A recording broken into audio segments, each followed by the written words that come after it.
आज के समय गठबंधन के सभी नेता कहीं ना कहीं जेल में हैं। ये घमंडिया गठबंधन के नेता सभी एक दूसरे की चिंता करते हैं और ये सब भ्रष्टाचारी हैं। ये सब लोगों के हाथी के दांत हैं, जो खाने के दूसरे हैं और दिखाने के दूसरे हैं। ये सभी लोग आरक्षण पर डाका डालकर मुस्लिम तुष्टीकरण की राजनीति कर रहे हैं। ये राहुल पता नहीं कितना पढ़ा लिखा है, ये संविधान की किताब लेकर घूम रहा है, पता नहीं पन्ना पलट कर देखा है कि नहीं। अब मोदी जी ने कहा कि जब तक मोदी जिंदा है तब तक पिछड़े दलित का आरक्षण कोई खत्म नहीं कर पाएगा। ये घमंडिया गठबंधन के लोग राम विरोधी हैं। ये सोनिया कहती है राम का कोई आधार नहीं है, ये सब राम विरोधी हैं। इनका कर्म ही ऐसा है कि ये भगवान राम का दर्शन तक नहीं कर पाए। इनकी पार्टी से जुड़े नेता भगवान राम के नाम पर भद्दी भद्दी गंदी टिप्पणी करते हैं और कांग्रेस के बड़े नेता चुप रहते हैं। जो कहता था भारत तेरे टुकड़े होंगे, इंशाअल्लाह इंशाअल्लाह, आज वो भी प्रतीक बन गया है। संबोधन समाप्त। विरोधी भी हैं। देखिए, उदयनिधि स्टालिन ने कहा कि सनातन डेंगू है, सनातन मलेरिया है। ए राजा ने कहा सनातन HIV है, एड्स है।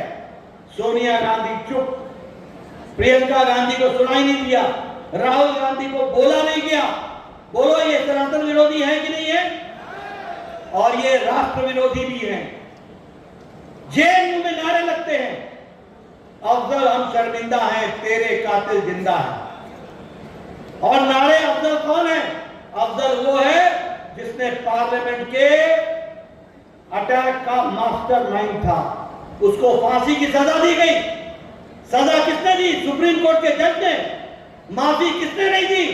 उस समय के राष्ट्रपति प्रणब मुखर्जी ने।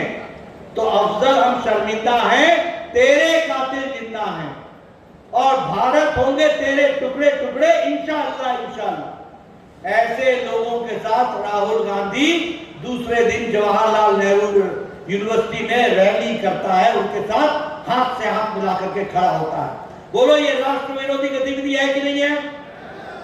जरा जोर से बोलो, राष्ट्र विरोधी गतिविधि है कि नहीं? ऐसे लोगों को कभी माफ करोगे क्या?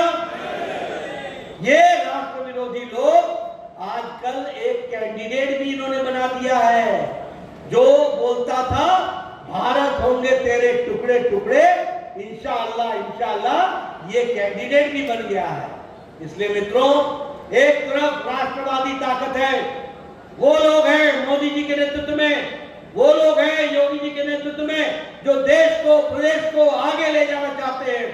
और दूसरे तरफ वो लोग हैं जो राष्ट्र विरोधी हैं, पीछे ले जाना चाहते हैं, समाज को खंडित करना चाहते हैं, समाज को बांटना चाहते हैं।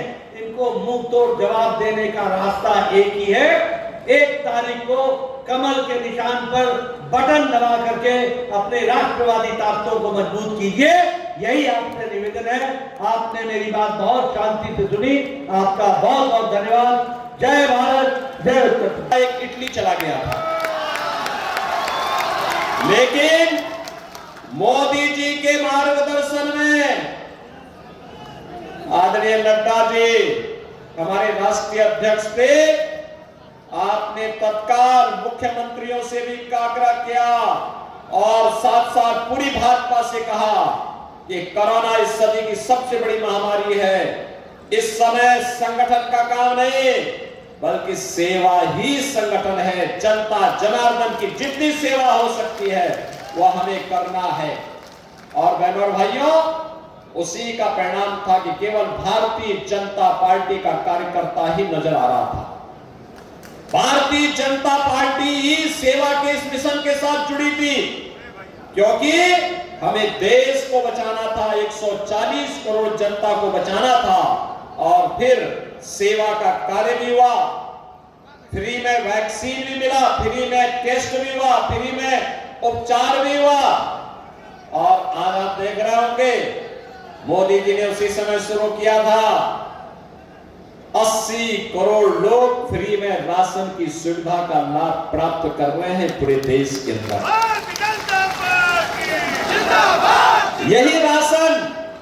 यही राशन सपा और बसपा के समय में राशन माफिया खा जाते थे, सरकार के दलाल खा जाते थे, गरीब टुकटुकी लगाए देखता रहता था। और कुशीनगर को कौन नहीं जानता है? कुशीनगर में यही विजय दुबे हैं हम लोग सड़कों पे उतर करके, मुसहर यहां भूख से मरता था, गरीब यहां भूख से मरता था, हम सड़कों पे उनके लिए आंदोलन करते थे। और बहनों और भाइयों, उस समय मेरे साथ यही अब्दुल सिंह, यही विजय दुबे, यही राजेश्वर सिंह और ये सभी कार्यकर्ता लग करके लड़ते थे प्रशासन के खिलाफ। समाजवादी पार्टी की ऐसी की तैसी फेरते थे हम लोग और उन गरीबों को राशन उपलब्ध कराते थे। आज मुझे प्रसन्नता है कि प्रधानमंत्री मोदी जी के नेतृत्व में हमने मुसहर जाति के हर परिवार को एक एक आवास दिलाने में सफलता प्राप्त की है और जहां पे वो रह रहा है उसका पट्टा भी उसके नाम पर करने में सफलता प्राप्त की है और उनको राशन कार्ड भी उपलब्ध करवाने का काम करने के साथ ही विगत 4 वर्ष से मोदी जी के द्वारा फ्री में राशन की सुविधा का लाभ भी उन्हें प्रदान किया जा रहा है। बहनों और भाइयों, इस जनपद का गौरव है।